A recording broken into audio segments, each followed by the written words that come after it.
glutathione. So we were able to do that part, and as a clinical mind kicked in for the last 12, 14 years, all I've been doing is clinical outcomes. And now what we have is a novel way to deliver glutathione for the first time to improve intracellular levels. And so last few years, I've been involved with a couple of institutions trying to figure out to do with human trials. We had about a couple of years of snag in terms of getting through IRB for human trials, which we eventually got it last year. And so we just completed our first human trials. And what we are presenting today is the outcomes of the trial. So that way, I think it will spark some interest. At the same time, I think you'll be amazed as I'm sure you're already amazed about glutathione to begin with, but you probably will be amazed to see how fast it is actually helping human bodies if it's delivered in correct form. So without further ado, I want to start my presentation. As this, I want to give you some ideas. If you have any questions while I'm presenting, please either raise your hands or put in the chat box. And my goal is to answer as many questions as possible. So that way when you leave today, I want to make sure that you are thoroughly informed about it. So let's see if I can do slide. Come on. All right. So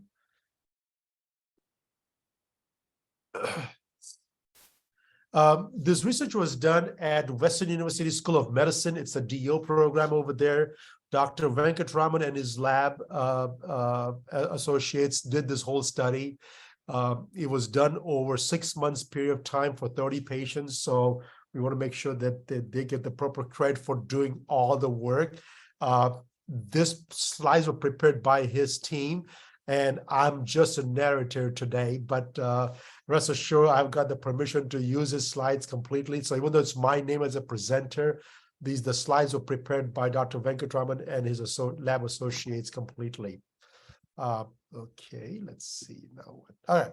So background, we want to make sure that we go over why did we do the study, what was study objectives and the aims, study design, inclusion criteria, methods and protocols, data collections, results, acknowledgements, and where do we go from here?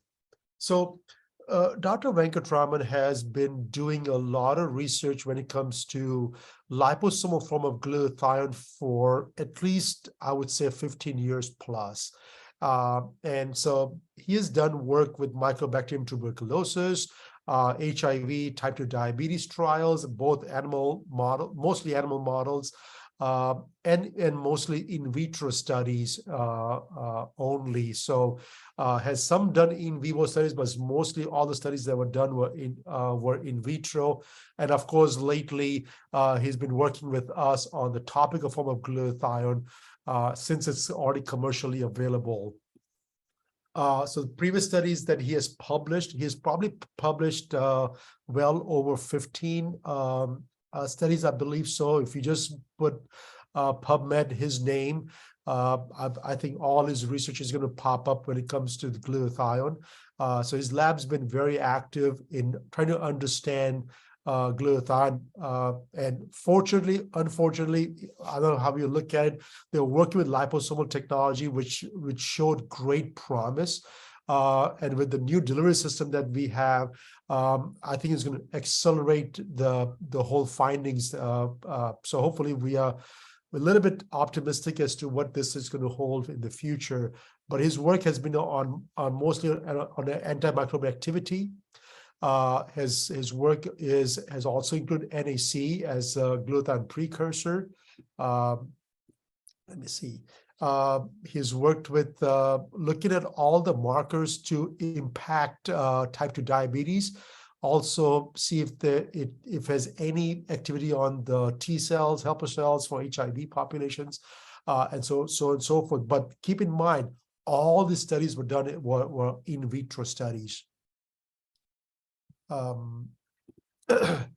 the latest publication, what triggered this whole research was Dr. Ray Utani, who has speak at this forum before on a podcast, and he was there at your March last year convention in Las Vegas, I believe so, to present his findings on treatment for COVID-19.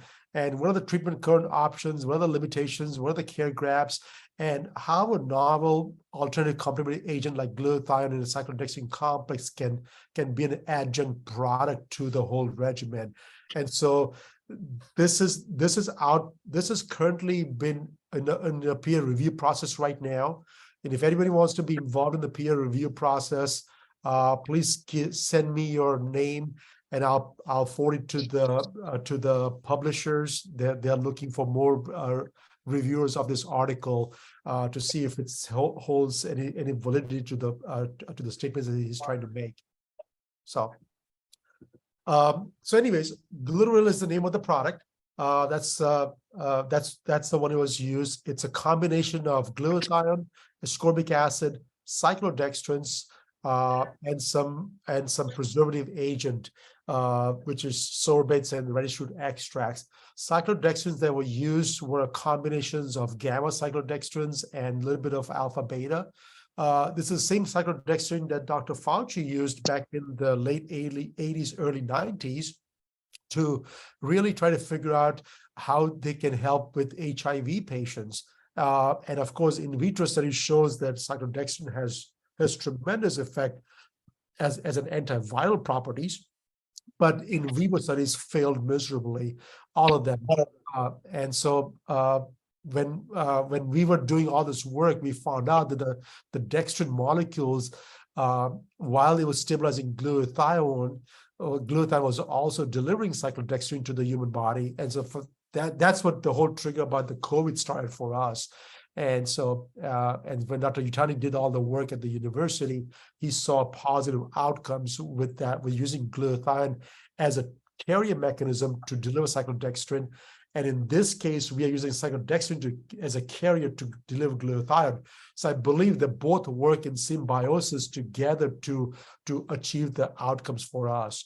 And in the study, we also use a placebo solution where the placebo was ascorbic acid and cyclodextrin. And to our surprise, you'll see the results of it. The small amount of ascorbic acid we had inside actually did not increase the glutathione level significantly. So objective was just to basically look at the absorption of glutathione, because when we saw the results early on in 2020, we thought, hey, how come this is working so fast? So our primary goal was to look at the absorption of glutathione through your skin, and IRB basically wanted us to put in some immune responses because of glutathione has shown some promise in improving immune modulators. So they asked us to do an in vitro study for Mycobacterium avium. I believe Mycobacterium tuberculosis was not available at that time, and so we asked them to use Mycobacterium avium, and this was upon request from the IRB board. So our aim was to determine how topical application of glutathione increases glutathione levels, of Glutaril increases glutathione levels in the plasma and blood cells. We already knew that the plasma can improve by just injecting glutathione, but our goal was, can it also improve red blood cells levels? Access if changes in glutathione levels are accompanied by changes in free radicals. So that was another thing that we want to measure, is that what does it do in 1 hour, 4 hours, 3 days of using glutathione? Does it have any positive impact towards immune markers? And again, we are trying to do a very short study. It was a 3-day trial only. And we want to show the results in 3 days. So step one, we will want to recruit all the patients, divide them into 2 groups, placebo group and an active group, and make sure that we have all the genders, male and female. We had all the age groups from 25 to 65 years of age. And so we want to make sure we have a little bit of diversity in our patient population, so that we don't want to have something somewhat skewed information. Step 2 was to determine the baseline levels of glutathione, free radicals, and cytokines, and then measure the glutathione levels, free radicals, cytokines prior, 1 hour after the application, 4 hours after applications, and 3 days after applications of glutathione spray. So it was just a very short study. And the reason we did a short time study and not a full 6 to 8 weeks is because in my preliminary work that I did 10, 15 years ago, I found out that we were able to raise glutathione levels when we applied to the skin within minutes. And so that's what the trigger was. So why did we do such a short study? So we're in the whole process of recruiting, screening. It was a 30-patient trial, 15 in the placebo arm and 15 in the active arm.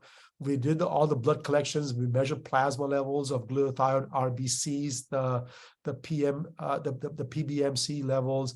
We also measured the MDA levels, glutathione, cytokine analysis, as well as the mycobacterium infectious studies. The mycobacterium studies was done in vitro as per the request of the IRB. So again, design group 1, 15 healthy adult volunteers. They did get paid $50 just so that they were able to make sure that they completed the study. Plus they got the full access of the complete metabolic panel that they had, and a 30-day supply of the spray after they completed the study. So all these people were active, wanted to use glutathione for the future, and so we provided them some extra products after the study. Second group of the people were, again, healthy, but again, there was the placebo group, and they either received nanoparticles without glutathione or nanoparticles with glutathione. Inclusion criteria was healthy male and female volunteers from 21 to 65 age. Exclusion, we excluded anybody who had type 2 diabetes, which was uncontrolled. Anybody with liver disease, hepatitis, COVID-19, HIV, AIDS, anybody had active cancer, tuberculosis, history of tuberculosis, also we excluded them. Alcohol abuse, and that was a definition we went back and forth. What is abuse was defined as, and I don't have the correct answer yet. I believe it was more than 3 drinks a week, is what we thought that we didn't want those patients, because those patients habitually have low glutathione levels to begin with. And so it will skew the numbers for us one way. Patient that had known allergy to any of the components of glutathione, and anybody who took any glutathione products, any of the antioxidant supplements were excluded from this subject. And if somebody had issues with fainting from venipuncture, we excluded them as well. So anyway, so we had a good, healthy individuals, and we were able to do the study. Patient screening, we had the Western University School campus. The clinic over there did all the initial blood samples for us. I believe they had probably over 60 to 80 patients to get 30 out of it. We sent all the testings done at Pomona Valley Hospital Laboratory to assess all the CMP panels, HIV, Hep B, A1C levels, and COVID antigens. We also test for pregnancy, I believe, anybody that were female, to make sure nobody was pregnant. So this is the procedure. What they did was we applied them to, and here's the first problem we had. I'm going to lay all the problems out while the study was happening as well, so you have understanding of what was going on. They were applying 4 sprays on the abdomen twice a day.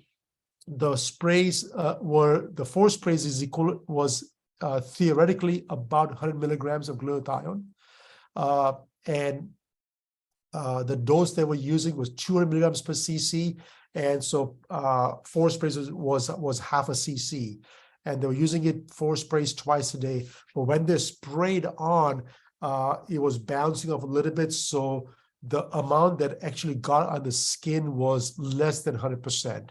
And that was one of the drawbacks that we saw, that if we had we would try to change to a dropper bottle, but we had to go back to IRB to get reapproval process. And Dr.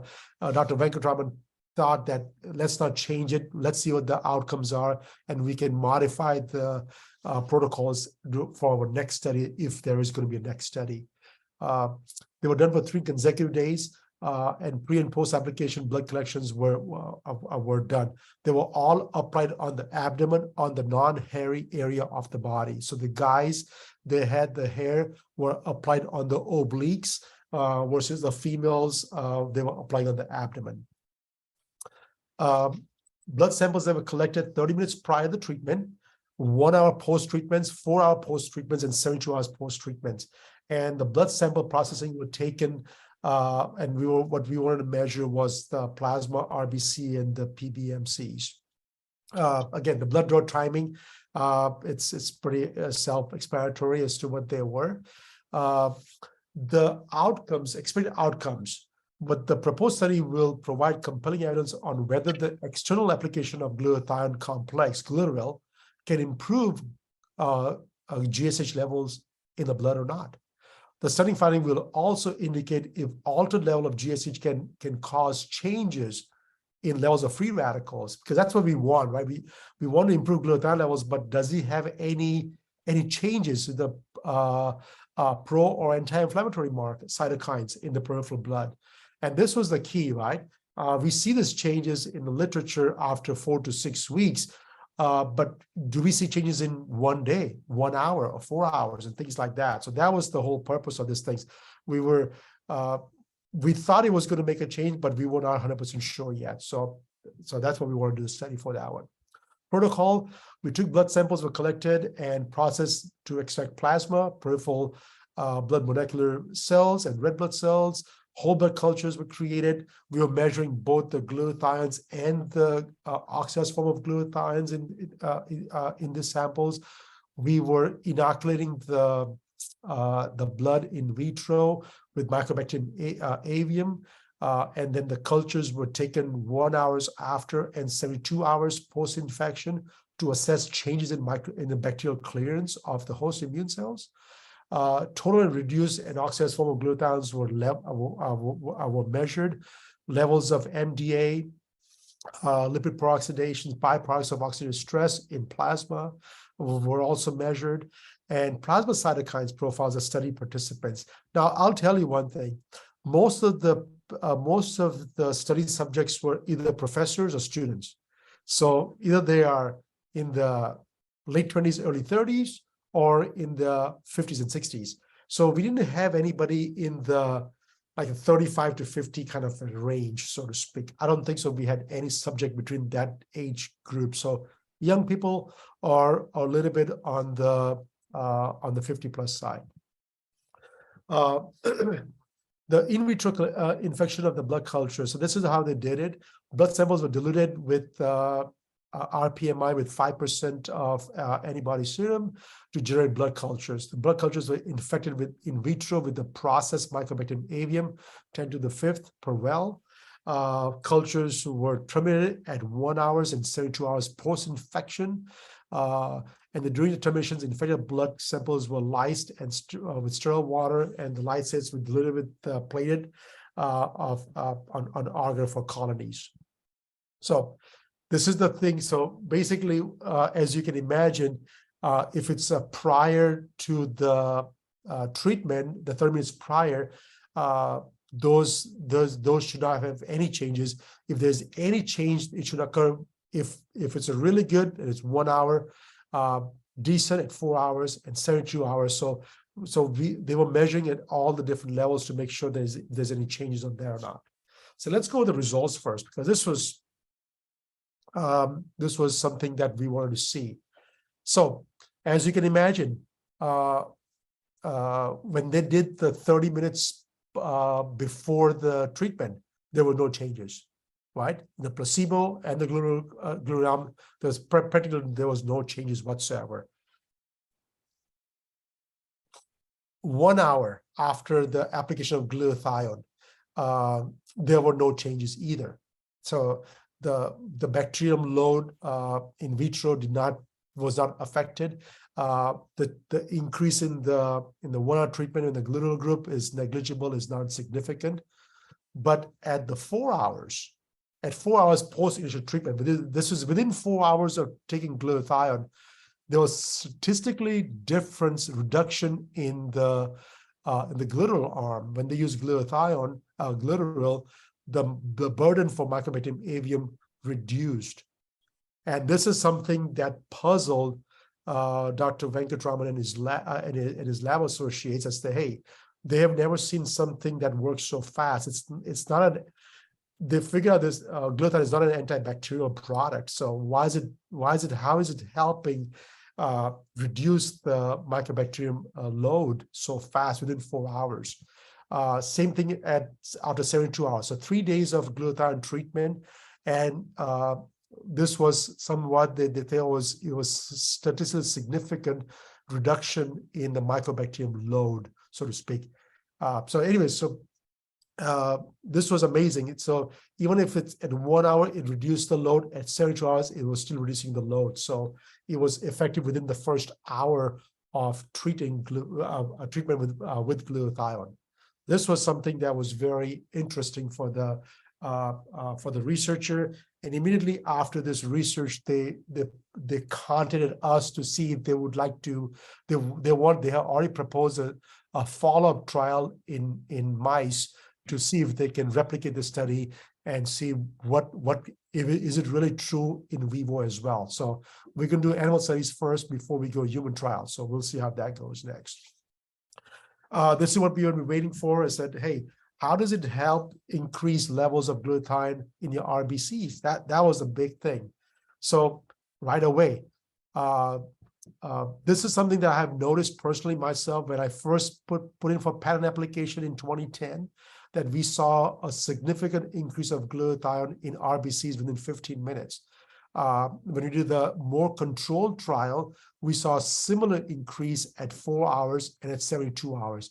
Both time, the levels significantly increased, and the levels that were increased was for reduced form of glutathione and not the total glutathione levels, which is very important to notice, because most of the time when you measure the glutathione levels, they only measure total glutathione, which is the oxidized form of glutathione.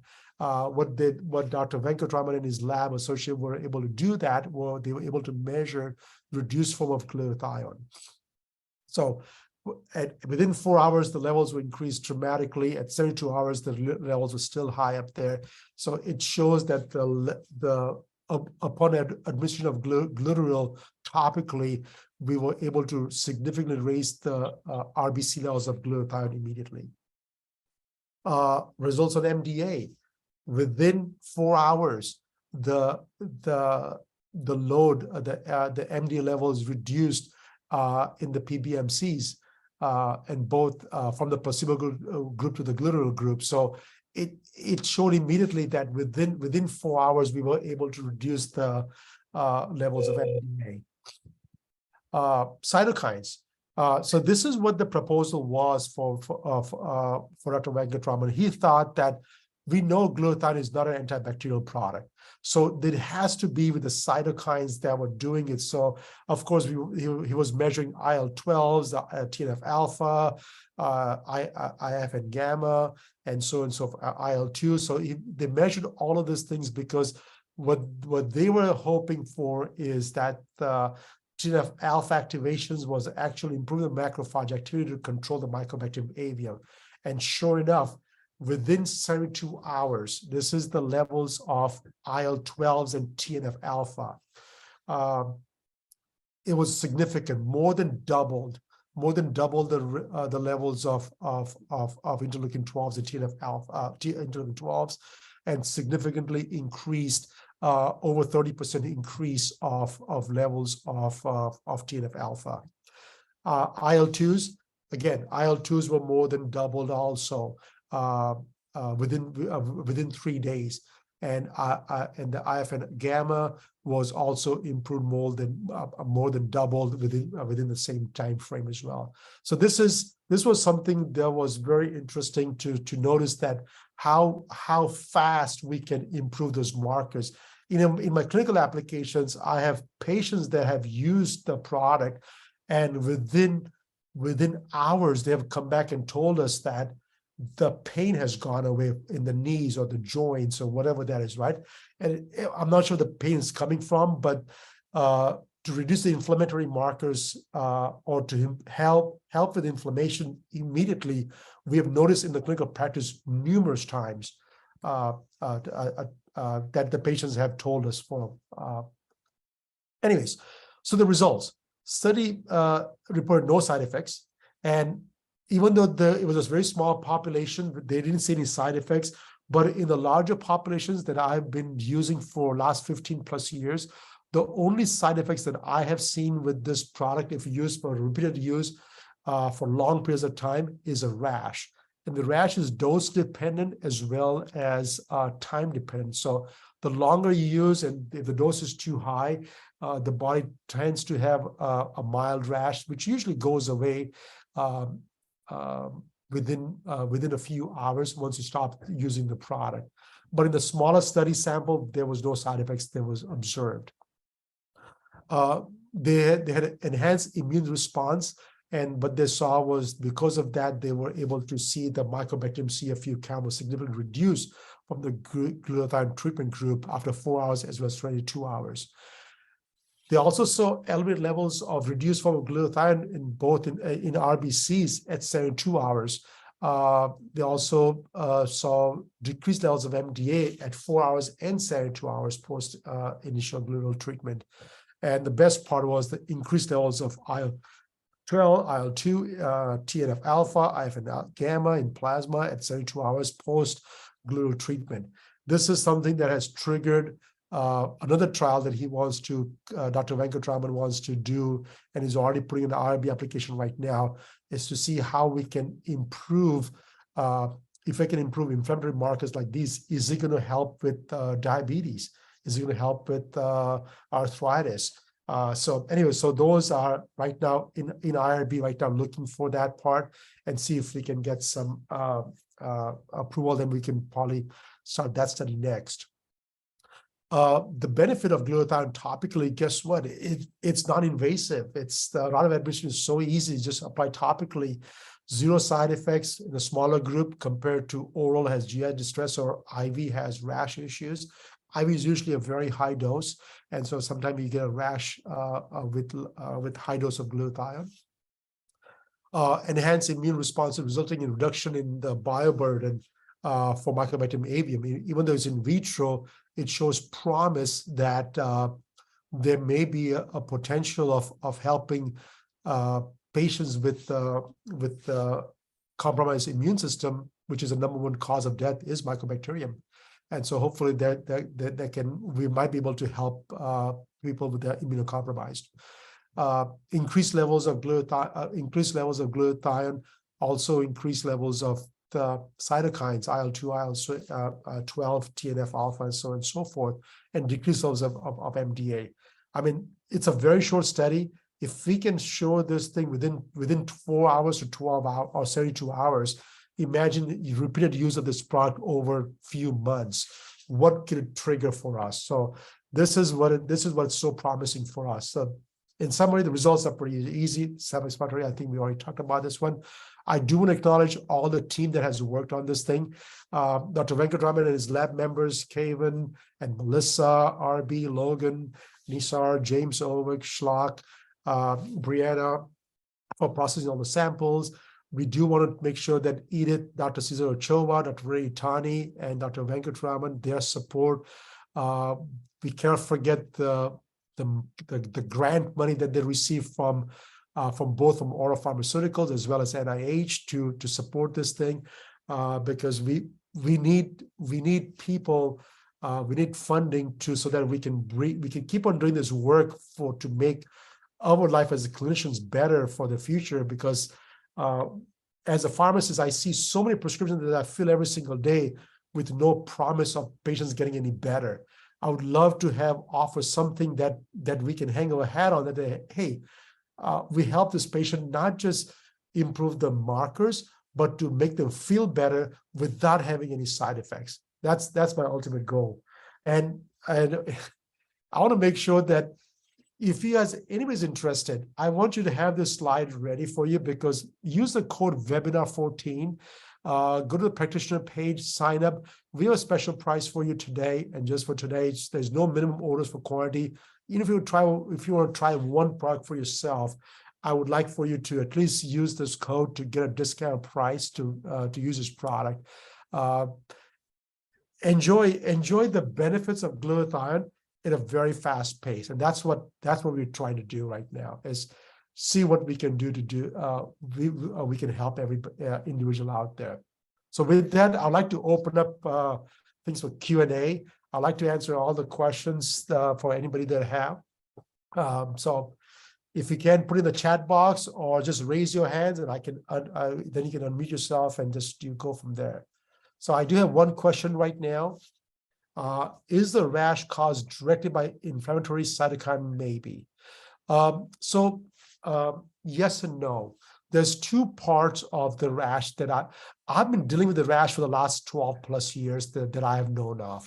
And there's two theories that I have as of right now, and I could be wrong on either one of them or both of them, but I have some validity to it too. One of them is excess production of nitric oxide. And we have done that. We have done the saliva testings with before and after the glutathione application, and we see the color changes showing that there's increased levels of nitric oxide production after using a glutathione. That could be one of the reasons why we have excess nitric oxide production giving you rash at the injection side, at the application site. The other one that we are seeing is also the effect, how fast the glutathione is getting absorbed, and maybe is causing a Herxheimer reactions that we normally would not see it on a slow application, a slow absorption of glutathione. So those are the two reasons I think that the rash is there, but the rash dissipates really fast once you stop it, within hours. And once it dissipates, if you reduce the dose down to half and then slowly go up again, then the rash is gone. All right, so second question I have, I would love to participate in animal studies. I'm in integrative medicine. Please, if anybody want to participate, email me directly. I would love to put you in touch with the university. We do have a veterinary school at Western University. Want to do two animal trials right now because dogs have the worst case of hepatotoxicity, because liver is one of the cause of death in most of the dogs. And feline cats, there's a epidemic of shingles or herpes in feline cats, and the Human Society would love to find a solution where they don't have to put all these cats down. And so they want to do those two trials. I believe both will be effective. And so if you want to get in touch with me, please email me directly at nayan@centraldrugsrx.com, and I will connect you guys with the university who's doing the trials. Is there a smell to the topical solutions? Yes, there is. Glutathione, if it doesn't smell, it's not working for you. That's the way I look at it. But yeah, the distinct odor of glutathione is there. The sulfur is there. The thiol group has a smell to it. But the other thing is, which is even more subtle, is the base, the cyclodextrin that is base is used as a carrier, is also very sticky and tacky. So when you apply the glutathione on your abdomen or your arms or your face or wherever, it has a distinct odor, but it's going to be very sticky. But if you just keep on rubbing it on, the smell and the tackiness dissipates in about 2 minutes. You just have to keep on rubbing it on until everything is gone. It takes about a minute to 2 minutes maximum. So yes, even though the smell is there, it should dissipate pretty fast. Did you do a comparison study to sublingual? We have not done a comparison study with either sublingual or liposomal technology or IVs, because if you just go on clinicaltrials.gov and just type in glutathione, I just did it just recently, right before this presentation today, and just in the United States, there were 140 clinical trials that have been registered in the last few years. Okay, and they've all been using either nasal form of nasal spray of glutathione, or liposomal form of glutathione, or oral capsules of glutathione. and none of them, the absorption of glutathione is there right away. What that tells us that the glutathione is getting broken down into various amino acids. The amino acids are getting absorbed very readily, and the amino acids is what's being utilized to produce glutathione again. And so I would probably do a different trial if to prove that hypothesis is that we should do a study of glutathione and amino acids and see which one has better results, or is it the same results? And I think what you're going to find out is you're probably going to have the same results over time using amino acids and glutathione by itself separately. Do we need to perform G6PD blood test for using glutathione? Not that I know of. I believe G6PD is something that you do measure if you're using vitamin C all the time. But when you use glutathione, I have not come across anybody that has any issues when they use glutathione with G6PD deficiency. So my answer would be no. Do I need to clarify that? Probably do, but I think the answer is no as of right now that I know of. Did you mention a need for an IRB? Yes, we didn't. We have to do the IRB because we only want to do human trials. And initial work that I did you do human trials, but I can only do one patient at a time. And one patient at a time, you cannot get data, significant data that's going to be reproducible. So we had to go to IRB to get our 30 patient trials done. So that's why we did IRB. Would you have any interest in making research international if you have a legit IRB? Absolutely. In fact, I have 2 meetings just this week alone. I'm meeting with 2 different institutions right now this week to see if they will do some human trials. We have one person, another university in San Diego wants to do a trial on NASH. And then we have another trial for Parkinson's. So we are working with anybody and everybody that would love to that wants to do a trial and wants to get their work published. We are all ears right now because very so seldom we find a molecule that has such a profound impact so fast in our body that the faster we do some human trials, that we can the faster we can get to the public and enjoy the benefits of the product. And if it's not good, then we need to move on and do something else in our life, and not to keep on beating again the same product over and over again. So yes, I am interested. Also, can you comment on the use of glutathione when administering high-dose vitamin C? Okay, so I'm going to give you a bias of vitamin C and glutathione. And as this is purely as a chemist, okay? As a pharmacist, I look at a chemical, and vitamin C, it's supposed to be an antioxidant, but I by all means, if you look at the chemical structure and what the vitamin C is all about, it's a pro-oxidant to begin with. It is not an antioxidant.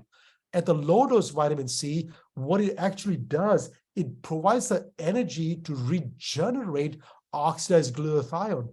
The GSSG molecule in our blood requires energy, and it gets energy from either vitamin C or sunlight or vitamin E or something, gets that energy and basically and becomes GSH again. So that's why vitamin C at low dose is an antioxidant, and I believe that's because it's regenerating glutathione, because after that, it becomes a pro-oxidant.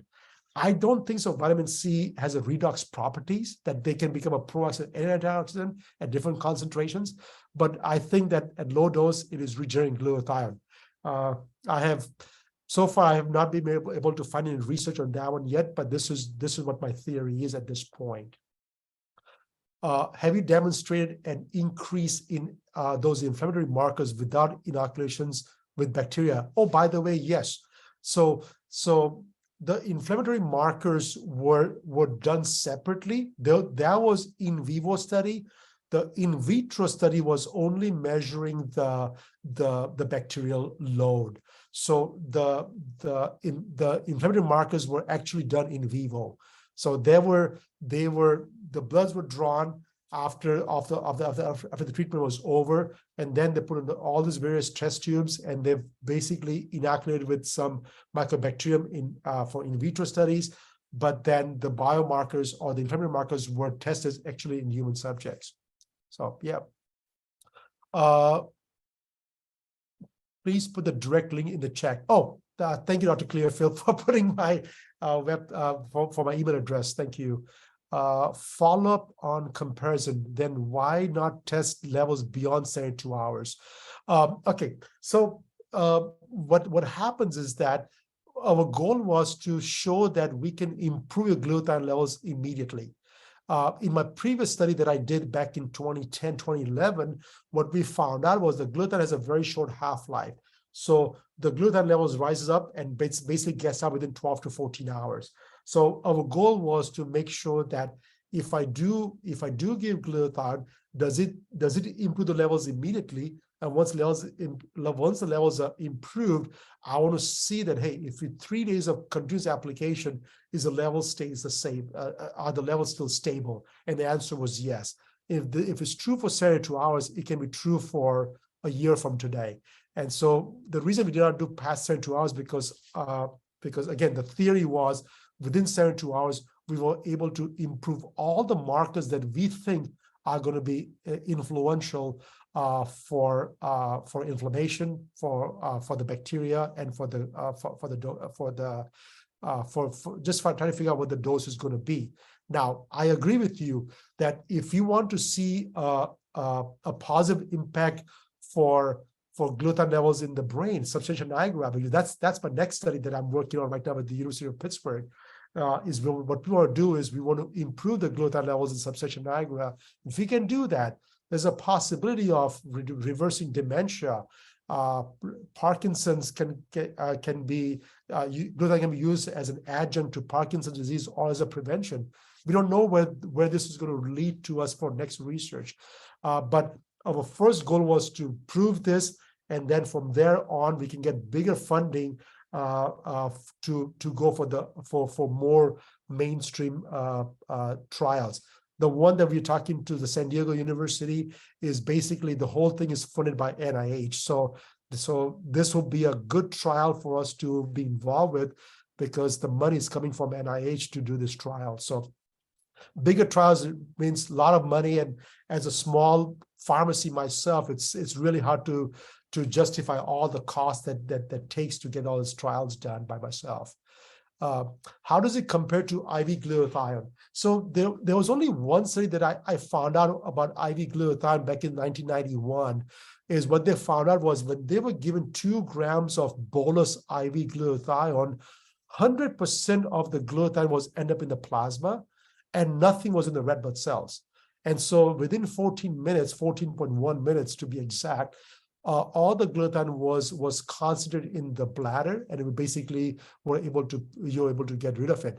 But there was one caveat. What happened was that even though there was a 300-fold increase of glutathione in the bladder, there was only 10-fold increase of cysteine in the bladder.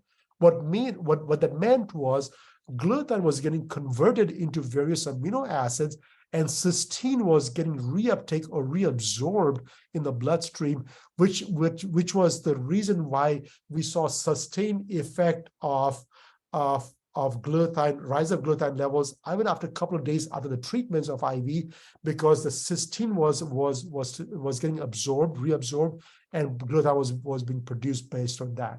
So IV glutathione is not a bad thing, but the cost does not justify why we should be doing IV treatments if the topical versions can give the levels to you immediately within 4 hours. Dr. Gerber, do you like liposomal glutathione? Again, Dr. Venkatraman and his lab worked with liposomal glutathione for 15 years. Absolutely fascinated by this product. In fact, I worked with liposomal technology back in 2002, 2003, when there was no liposomal products out in the market at that time, vitamin C, glutathione, and everything. I did not see clinical outcomes that I wanted to see in my patients, so I did not like the liposomals for that very reason. But does it improve glutathione levels? Yes, it does. Does it improve right away? No, it takes 4 to 6 weeks. But in the 4 to 6 weeks, it will raise the levels up, which tells me that it may not be the glutathione itself. It may be the amino acids that the glutathione is getting broken down into that is getting reabsorbed to make glutathione again. And again, that's just a theory, but the theory was put to test by Texas University in 2010. And they did a 13-patient trial. These are autistic kids, and they were given liposomal form of glutathione as well as oral capsules of glutathione, and they saw zero increase in the red blood cells. What they saw was the increase of all the amino acids inside the blood. So, which tells us that, yes, the glutathione levels will rise eventually once the amino acids are reabsorbed and the body is using those amino acids to produce glutathione again. So that's just the another thing that we have noticed. So do central nervous system cells have intracellular glutathione increase when you use this? We have not tested yet. And that is something that I would love to test it out. So one thing we do have noticed is the post-COVID brain fog is getting Dr. Ray Utani that did all the work on glutathione on COVID patients. He's been using for over 2.5, 3 years now, almost, Glutathione plus for post-COVID long hauler brain fog patients. And the brain fog is cleared up in 5 days or less. And so he thought that, hey, this is reaching CNS levels of glutathione. But the flip side, it may not be true either, because the brain fog could be an inflammatory response. And so maybe the inflammation is coming down, so the brain fog is going away. Regardless, there is a researcher at the University of Pittsburgh, Dr. Pravad and Dr. Joseph Maroon. They're actually doing brain scans, spectrometer brain scans to measure glutathione levels. And I've sent some samples out to them already. And I'm just waiting back to see the results from that. And if they see a spike in the brain activity or brain levels of glutathione, this will trigger research immediately.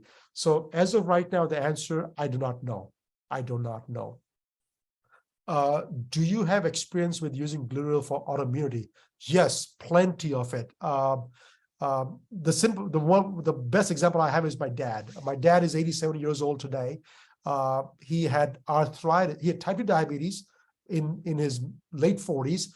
Early 50s, he developed blood pressure. And in his late 50s, he got arthritis. He's 87 years old today. He is no longer diabetic. He no longer has blood pressure. But best of all, he is no longer has arthritis. He walks 6 miles a day. He walks perfectly fine, no issues whatsoever. His old arthritis injury that the bone deformation, he had a knee replacement done, and it's like a brand new person today with no pain, no inflammation anywhere in the body. That's just one thing. We have few doctors that have used for folliculitis. We have paid doctors that have used for the personal use for psoriasis and psoriatic arthritis, and seen some tremendous results with that one. The results are not immediate. You're talking about 4 to 6 weeks to see the initial onset of reduction in the symptoms. But after that, it's like every day goes by, they're getting better and better and better. So quite a few results we have, but at the same time, if you use a product and if you don't see results that you're looking for, this one has 100% money back guarantee, no questions asked. Because I want people to try the product. If it doesn't work out after using the product, there's no harm, no foul. We fully refund the product. There's no shipping cost to it, so there's no cost to them. There's no obligations for the patient. So that's why we have a lot of patients trying out for all kinds of diseases. And that only thing we ask for is we refund the money, and then we ask them, what did you use it for? And what were the outcomes? And that's where we found out about other things. Is the IRB part of the university? Yes, it is. Unfortunately, the university has their own IRB. And so that's why I only work with the universities, because they have their own IRB and they use their own team to do that. Now, can you collaborate with them? Absolutely, the answer is yes. It's just that you need to have the university professors be on the research team as you do, so you can have a collaboration with them outside. It's a little trickier, but it's still doable. Why do some patients who prescribe IV glutathione get nausea and very thirsty? Whew, I don't know. I don't know. I have used glutathione IV for probably close to 19 years. I was making IV glutathione at Central Drugs for until 2019, and we saw very minimal side effects, very minimal. Nausea was probably the symptoms of higher infusion rate than the glutathione itself, is what I think for it. But thirsty, I do not know. I do not know. I'm sorry, I don't have an answer for that one yet. We used it. We've used it for Parkinson's patients, 1,500 to 2,000 milligrams, and actually in a push, in a 10-minute push, and it works quite well.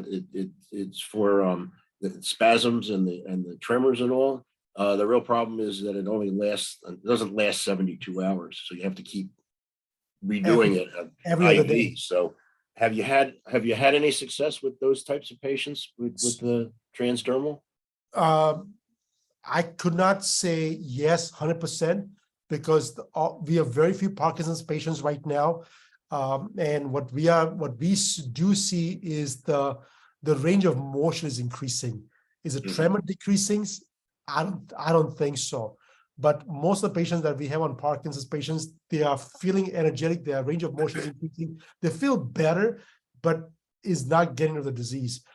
Right before this call, I did reach out to Michael J. Fox Foundation, in fact, because they are out funding all research on glutathione for Parkinson's. So I just sent an email out right before this meeting today to see if they would like to fund with one of the doctors I'm working with. So, Dr. Perlmutter had a whole series on actually, I think it's on YouTube, their videos. And, it is. And, he was using 3.8 grams of IV glutathione. Right. So, which is, I've used that product and it works, by the way, it does work. So it's just a matter of trying to figure out at what dose of topical can I get that level that is required to cross the blood-brain barrier, and if that crosses the blood-brain barrier, and how long does it sustain? There's a lot of unanswered questions as of right now, unfortunately. Okay, what is this next question? Any opinion on Immunocal Platinum from Immunotech? Immunocal Platinum is a cysteine product and is great because it just gives you a cysteine molecule that's body's going to reuptake and produce glutathione from there. It's a great product, but all these products are good, but you're depending on your body's ability to produce glutathione. And there are a few people that have enzyme defect that cannot produce glutathione, and then none of these products actually works. Do antihistamines help by skin reactions by glutathione? Actually, no. It's not a histamine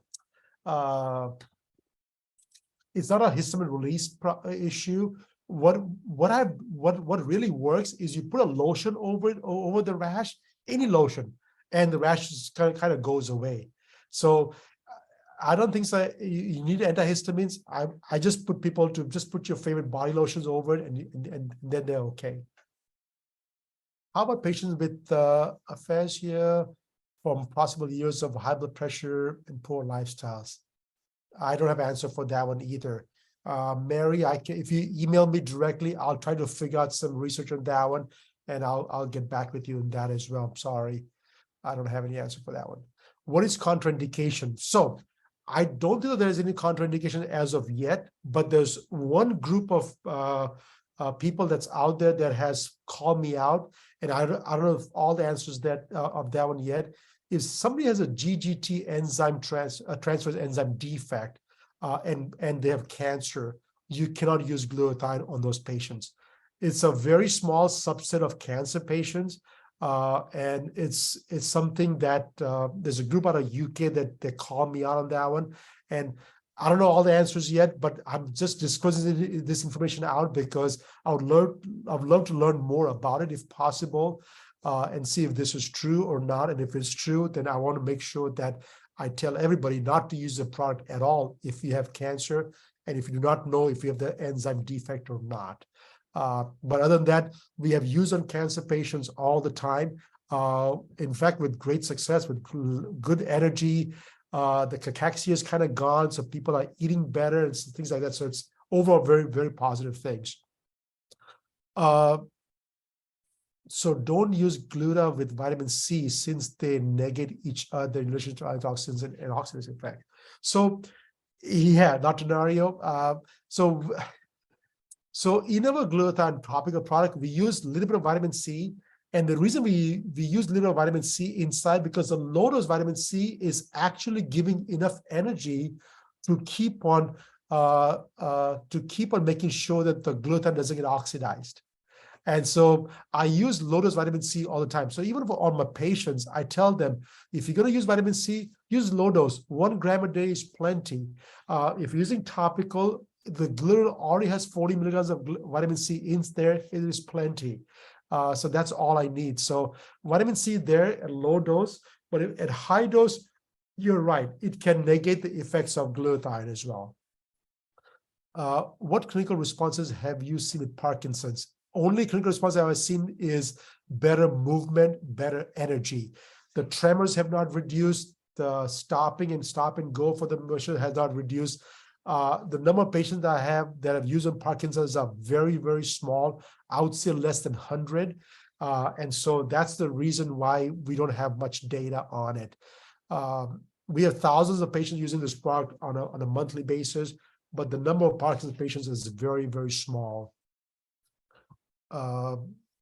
Happy birthday to your dad. My dad is 87. He just turned 87 in February 11th. And I mean, when at the age of 84, he had a double knee replacement, and he was out in the hospital in a day and a half, walking on his own.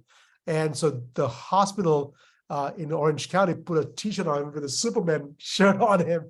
I said, this is amazing. I've never seen somebody with double knee replacement walk out of the hospital in a day and a half. And literally within 2 months, 3.5 months after that, he was traveling the world. He went to India after that and everywhere else. So it's really good. Do you use glutathione for Hashimoto's? The answer is absolutely yes. But not all Hashimoto's are secondary to, if the Hashimoto is secondary to viral infections, yes, it works really good. If it's secondary to some sort of heavy metal toxicities, yes and no, right? Because not all metals can be chelated by glutathione. Mercury, yes, but not all of them. Maybe not iodine. So Hashimoto's, it has worked on a lot of patients. So they don't see it. But Sorry. But not on all of them. So I just want to make sure that if you want to use for Hashimoto's, use it for 30 days. You should get the results immediately. If you don't get the results, then no, you don't have to buy it again or ask for a refund. Not an issue. Should we consider sulfur allergies? So glutathione has no sulfur in there. The thiol group, the cysteine group, the smell is coming from the thiol group. It's not a sulfur allergy. So in fact, my family member has a sulfur allergies and she uses glutathione every single day. No problem whatsoever. So I don't see sulfur allergy as a deterrent from using glutathione product. What enzyme defect again? GGT. Glutathione, GST, glutathione S transferase enzyme. I know my time's up. I'm going to a few more questions. Sorry. How long have you been using the products on Parkinson's patients? 3.5 years. My first patient was from the university. He was on state Medicaid program. He couldn't afford anything. So the doctor put him on a 3-month trial. He saw the benefits of it. So since then, he's been buying the product from us. After that, 3.5 years ago, we have put another 90-100 patients on the Parkinson's. But I'm not getting convincing data back. Usually when people see the results, they call me the second day, the next month, immediately. I said, oh my God, you changed my life. But I've not got that from Parkinson's patients yet. So that tells me that I have some more work to do.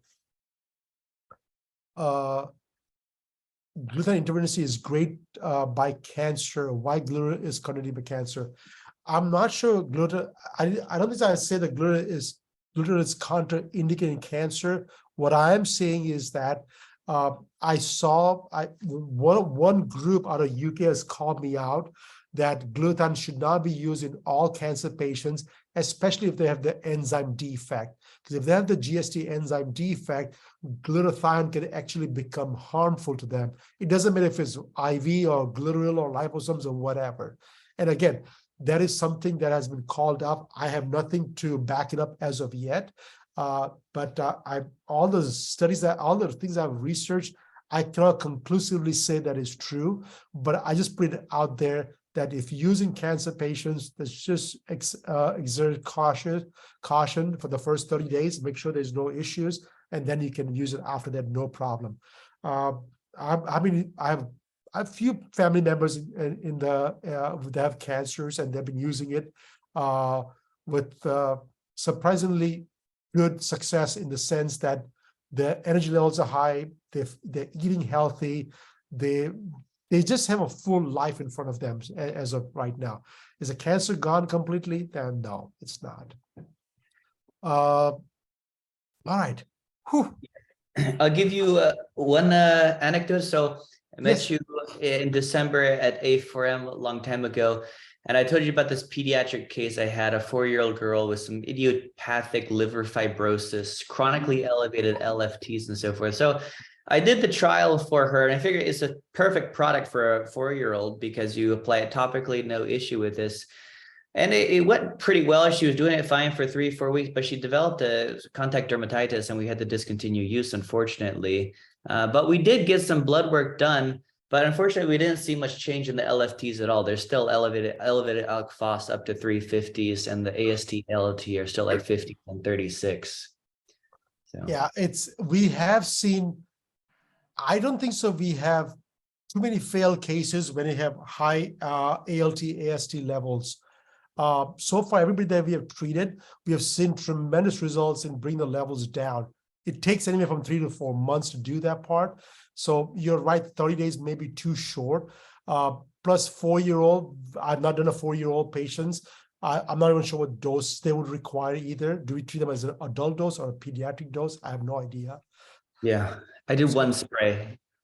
One spray is only 25 milligrams, probably not enough. Yeah. Because in the adult, we were using 4 sprays, which is 100 milligrams, BID twice a day. Yeah. And the results we saw the results in about 3 months. She's a very petite girl. She's only probably like 36 pounds. She's very light. Oh, yeah. Plus one spray, she should not get any rash from the glutathione either. So the worst come, it doesn't work. The best thing is that it did not give her any side effects. Yeah. Yeah. Oh, a couple more questions came in. What do you suggest testing for the enzyme before use? That's what the doctors I tell the doctor to do the test for the GST enzyme, and if they have the defect, then you have a choice to give glutathione or not to give glutathione. But yeah, I don't know who does the testings either. I talked to doctor's data lab, and I'm not sure that they're doing the test either. So therapy has to continue forward, like your father continues to take it, or okay. So my father has been using it for 9 years. He's my patient number 1. He's been the longest person who has been using this product in the world, right? So everybody else has been using for 3 to 5 years maximum, except for my dad and my partner in crime, my scientist that works with me over here. He's in his mid-60s as well. They both have been using for 8-9 years together. My partner in crime, PhD, he doesn't have blood pressure issues anymore.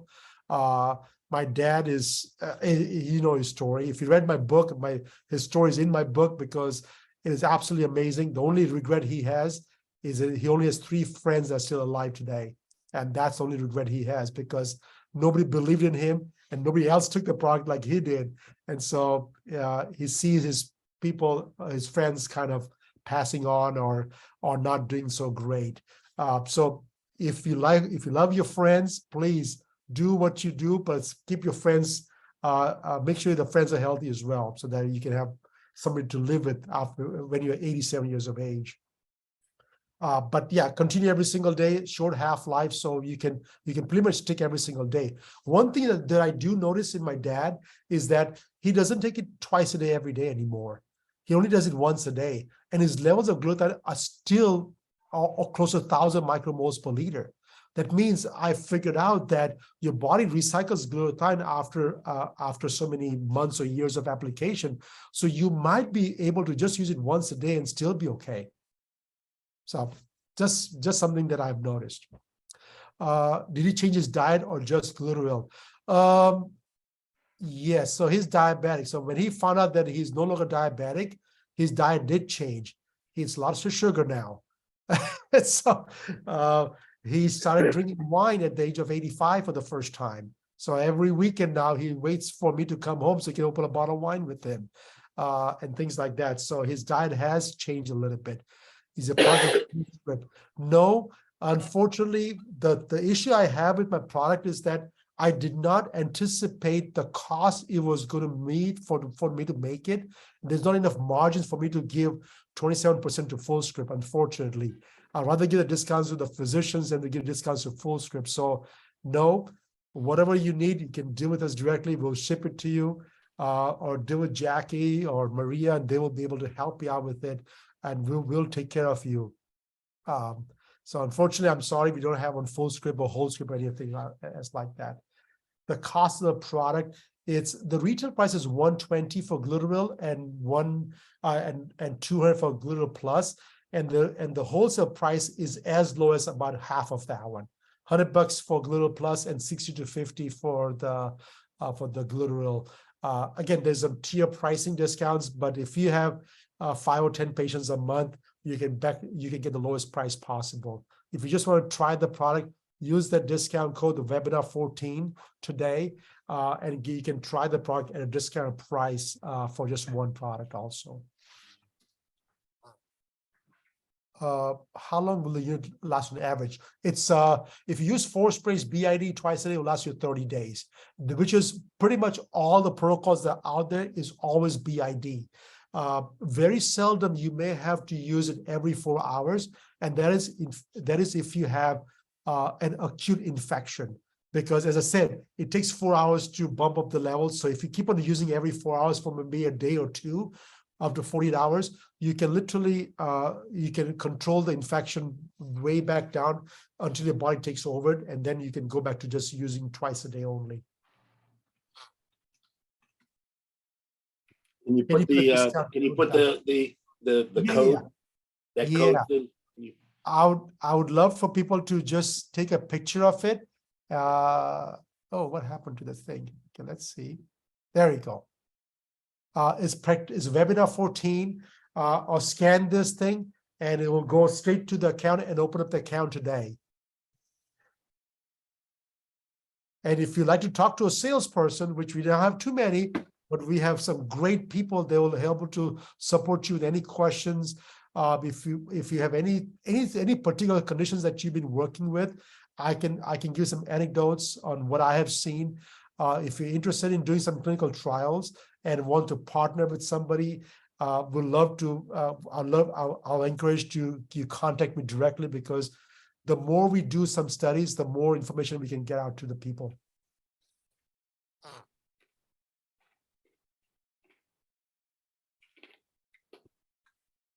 There's a question about physician account, or yes.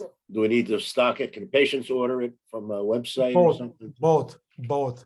You can either stock it in your office and resell them, or you can send it to the website directly, and you still get a percentage coming back to you, because we want to support all physicians.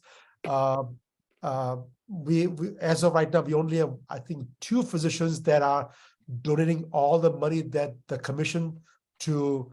One doctor is donating everything to the Wounded Warrior Project, and another doctor is donating to some kids foundation.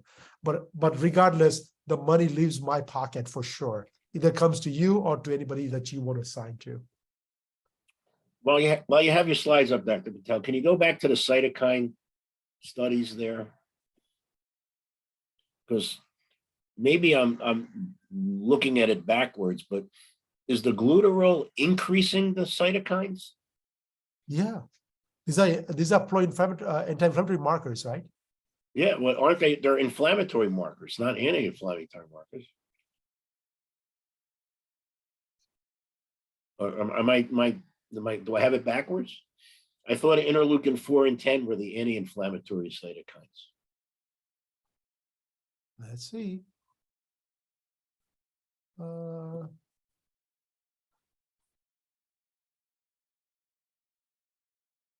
TNF alpha is the one that is active in the macrophages to basically help the pro-inflammatory markers. Yes. Okay. So the pro-inflammatory markers are being activated to help with the macrophage activity. I believe that's the reason why it's also helping with viral infections also. Because as much as we know, we don't know how to kill viruses, and we're hoping that the macrophage is doing the work for us. Okay. Yeah. So these are the. So I don't know. Maybe I'm looking at it backwards, but shouldn't this be the post, and shouldn't the blue be the post and the red be the before? I'm going to find out for you, Dr. Clearfield. I'll get back with you tomorrow. I'll email it to Venkataraman right now. Anybody else? Am I reading it wrong? I just got the slides this morning from him, so I have not paid too much attention to it, because the Okay. slides I had from a week ago has already changed, because as the data keeps on coming in, this is the last data slide, so now it's Right. done. So Yeah. I will get Dr. Venkataraman. Inflammatory markers. I think you want those levels to go down, not up. Unless I I'm will. wrong. I'll get back with you tomorrow morning. Okay. Hopefully he calls me up tonight or tomorrow morning first thing, then I'll let you know right away. Okay. Yeah. Okay. Anybody else have any comments, questions? You got put the little barcode up there again. Yep. Yeah, we've used some of it. We really like it a lot. So Well, thank you. Yeah, and webinar 14 at checkout to receive the wholesale. Yeah, that is just a little bit of pricing discount. I just want to make sure we help everybody. And if any other concerns, questions, just let me know directly. Yeah. More Dr. than I can, from experience, Dr. Patel is very open. He'll answer questions about just about anything in our field, and he's very knowledgeable. He's a good guy too. So. Oh, thank you. I appreciate that part.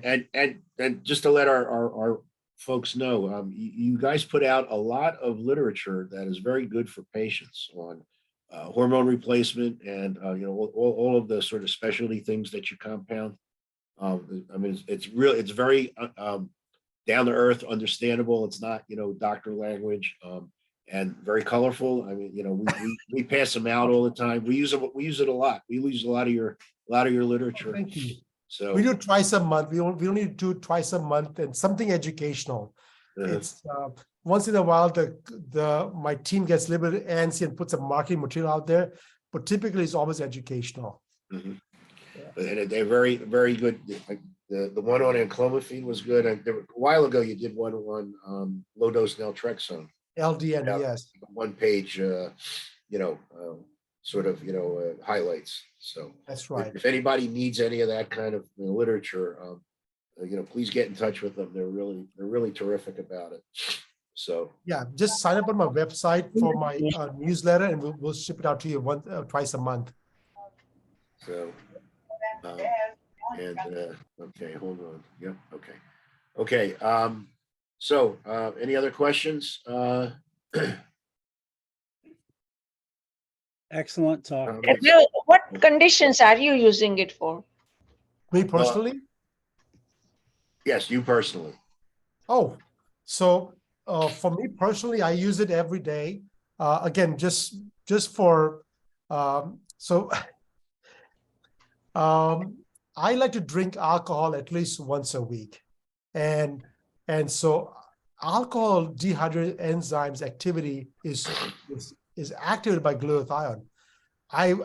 You'll never see me even buzzed or drunk ever. I don't, it's one of the things that our glutathione will just process really, really fast. So that's my personal bias, because if I'm going to drink with my dad, I would like to be in sober condition at all times. Well, other than that, my thing is that my lifestyle is so erratic. I'm always running 10 different directions. So I like to keep my antioxidant effects highest all the time. So I use it once or twice a day if I remember. If I don't remember, plus I do hyperbaric chambers. So before the chamber I'll get in, I'll put some glutathione before I go inside the chamber. Things like that. So that's what I use it for. Other than that, I don't have any conditions personally myself, but so I don't need nothing for that one. But for my patients, for my kids, they use it for my daughter. She uses it for her acne all the time.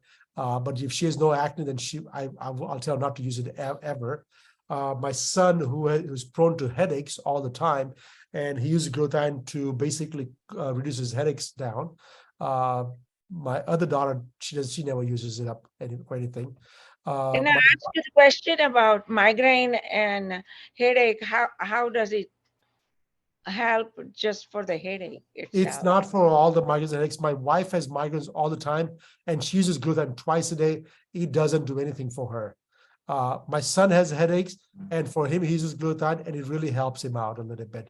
So I have absolutely zero idea how it's helping him, and not my wife. My wife, I think, is hormonal headaches, so maybe that's the reason. But again, I'm not a headache expert at all, so by all means, I have absolutely zero idea about headaches. And there is a cancer controversy. So you said it is safe in cancer, but I really like to have some articles suggesting that it is safe for cancer. So if you just Google, if you just go to PubMed, there are a few articles on cancer therapies, and if you look at the cancer therapy, the cancer cells survives on glutathione, but they only survive on endogenous production of glutathione. So they hijack the mitochondria, and they basically take the endogenous production of glutathione, and that's what it survives on. What happens is when you give exogenous glutathione, when you give exogenous form of glutathione, the endogenous production shuts down completely. So in theory, what you're really doing is you're depriving the cancer cells of getting glutathione from the endogenous sources. Now, can it absorb the exogenous sources? I have no idea. But in theory, it sounds good that at least you're depriving cancer cells of hijacking your mitochondria for the glutathione sources. Again, that's a theory. That's what the research is telling us right now, but there is no proven fact along those lines.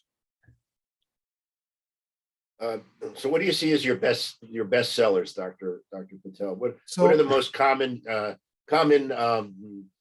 entities, illnesses that it's used for? So the most commonly I have all my type 2 diabetic patients, all my high triglyceride patients, elevated liver enzymes patients, people that at least have to have drinks 2 to 3 times a week, people that are with aches and pains, inflammation. These are most of my patients are like these. I have a lot of my skin conditions. I have melasma patients. I have skin condition patients, liver spot patients. So things like that. In the last 2 years, we have a lot of long COVID patients, which is either they have COVID-related issues or vaccine-related issues, and these are all pro-inflammatory markers that have been activated, and so they've been using glutathione to help with those kinds of symptoms. But that's what we are seeing all the time. Mm-hmm. And the number one product sold is still Glutaril, not the Plus, not the Plus. The Plus is all my high-end clientele. I have a lot of athletes, Olympic athletes, NFL athletes. I have a lot of very high network individuals that want to have expensive products. And so I give them expensive products because it's not that it's going to be any better for them. It's just I tell them to use their cheaper product. But no, I said, hey, is it going to be is it going to be detrimental to me? I said, no, it's just costing you too much money for no reason. I said, oh, I got plenty of money. And so they're the one using the expensive product. It's not necessary because you can get your blood levels even with regular Glutaril. You don't have to go to the Plus. So anyway, that's what we see. How does it work for melasma? So melasma, Okay, so for melasma, I'm working with physicians to basically fix the adrenal glands, and once the adrenal glands with the hormone replacement therapy, once that is in proper shape, we add the glutathione to the whole regimen to help with the evening of the tone out. So we have a dermatologist up in Montecito, California, and she's been using this a lot of well, she doesn't have a lot of patients because she's in Montecito. She doesn't need a lot of patients, but she's been using for glutathione for all the patients for melasma. But she also refers the patients to a hormone specialist to deal with the hormones first, especially the adrenals. And so we give them some chromium picolinate to reduce the carb and sugar cravings, to rebuild the adrenals, give them some vitamin C and some adrenal rebuilders to do that part. And then we add the glutathione on the whole regimen. How is it helping them? I'm assuming that it's evening the tone out. I'm not sure if it's doing anything more than that. But the liver spots and the age spots are gone because it really helps the liver function better. The glutathione does. And so those spots are gone within 30 days. The melasma takes 6 months to 9 months sometimes. You spray it right on the skin lesions, or? You don't have to. You can apply on your tummy and it still get rid of it. Yeah. But if you apply on the face directly, it has other benefits too, because of we've done a clinical trials for cosmetic reasons. And we did 15 markers, and 15 out of 15 markers had a positive outcomes over 80%, which is the company that did the clinical trial for us. They were shocked to see a product that has 100% success in all patients, which was the glutathione. We use a different name for that one. We use a product called G. It's a different name for the cosmetic side, but it's the same product pretty much. There's a question about the shelf life. Did you answer that one? Oh, no, I didn't. So shelf life increases as the concentration increases. So the glutathione is about 18 months. The glutathione plus is about 24 months. And we do have another couple more products which are not released in the United States yet, which has a 5-year shelf life. We have a product that is glutathione 550 milligrams per ml, which is actually registered as a medication in China right now. We do have patents in China as well, and so that has a 5-year shelf life that is absolutely stable as a rock, right? We are making few more products right now for clinical trials, which are not open to the public yet, because what I want to do is I want to make sure that we still reserve the right to use a lower concentrated product for masses, even if we go for drug approval through FDA for the higher concentration one. And so the advice that was given to us was go for the higher concentration for the drug trial and leave the best one for the general public, because otherwise you're going to nothing will be available to the general public ever. So you can hear me sneezing and coughing and whatnot. So last week I wasn't on here. I was visiting my grandchildren. So of course now I'm not nearly as well as normal. So any use for that. So sniffles, if it's virus, 4 sprays every 4 hours for 24 hours and you're done. Okay, good. Okay, and this will be the most important question of the night. When you mentioned the fact that you use it to sort of counter the effects of alcohol, do you use the sprays before you go out drinking or after? So you're supposed to use it after. Dr. Burgess wants to know. If you use it before, then there's a good chance it's going to take you a while for you to get a buzz. And so if you want to get the buzz and then use the glutathione afterwards, it's the best thing, because you get the best of both worlds. You still get the buzz, and you don't get all the acetaldehyde, which is neurotoxic, and eventually the body will just clear up really, really fast. And so I use it. I personally use it afterwards, or actually I use it before and after. It doesn't really matter, because if I get the buzz or not, it doesn't bother me that much. Got it. Okay. I thought that would be probably the most pressing question of the night. Yeah. Would you use glutathione for cancer survivor? The answer is yes, all day long. I have so many cancer survivor patients that are using glutathione. It's just, I think the word's spreading around, in the community. All the cancer patients are spreading the word around. Okay, that's our job too. Dr. Thank Burgess, do you have anything to add? This is excellent. I just want to follow through with all of this information. I think we could all work together and help with this. It's a great idea, great project. Yeah. Fantastic. Well, thank you very much. Anybody else have anything to ask, questions? Dr. Patel, it's always a pleasure. Yes, I go ahead. do. One question. What about lupus? Have you tried it for that? Yes, lupus. So lupus, you got to make sure that you also optimize the hormones too. So androgens, you have to optimize the DHEA as well. But the glutathione absolutely helps with the pain. Absolutely helps with the pain, right? Unfortunately, they'll be on for a long time. I'm talking about years before they can go off to just once-a-day dosing. But the pain should be gone in the first couple of months. Fibromyalgia, lupus patients, both.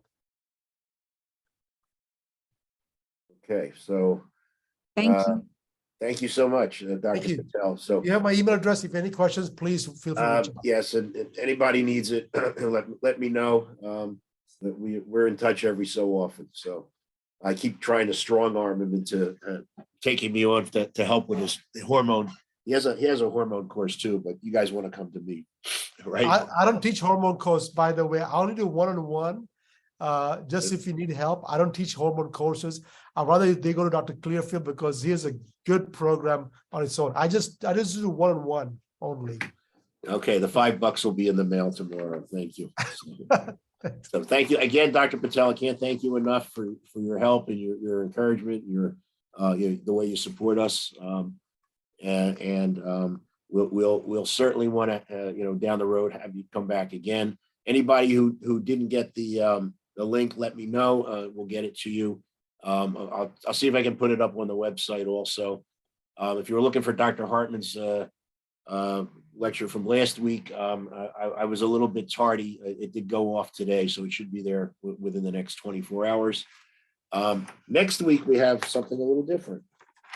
We have Dr. Marlene Siegel, who just joined us a couple of weeks ago, and she's our integrative veterinarian, and she's going to enlighten us about what she does. I just thought it would be something a little bit different, and I think we're going to find it quite interesting. So if you're still, Dr. Siegel's still on. Thank you, and again, welcome. Thank you. I'm really excited to present.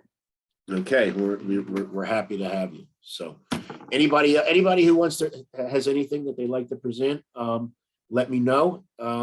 Tuesday nights are for forever and a day, and we have the week after Dr. Siegel. We have John Cummings, who runs Body Sight. If those of you I've used Body Sight, it's a program for sort of lifestyle. He's got a zillion and one. You name the diet plan in, he's got it programmed in there. You hit a button, you type in the patient's name, and they get for 30 or 60 days, they get recipes and menus, and he's got every diet you can think of in there. And there's exercise videos, there's recipes, and he's going to be on 2 weeks. And see, I wrote it down now because my calendar got all wiped out. After that, we have Dr. Watts. He's going to speak on some thyroid issue. Brad Watts, he does his Friday morning thing. So we have some good folks coming up. And again, if anybody wants to volunteer, wants to present, please let me know. We only bite patients or the speakers on Thursdays, so you'll be safe here. So again, next week, Dr. Patel, again, thank you so much. If there's anything we can do for you, please let us know. And we'll see if we can get you some of our practitioners, using your products. You got a lot of attaboys, great presentations in the chats here, and a lot of thank yous.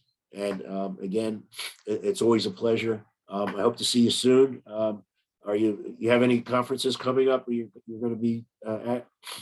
I have a lot of conferences coming up this year. So you going to AMMG at the end of April? No, that's only when I'm not going to. No, sure, because that's where I'll be at.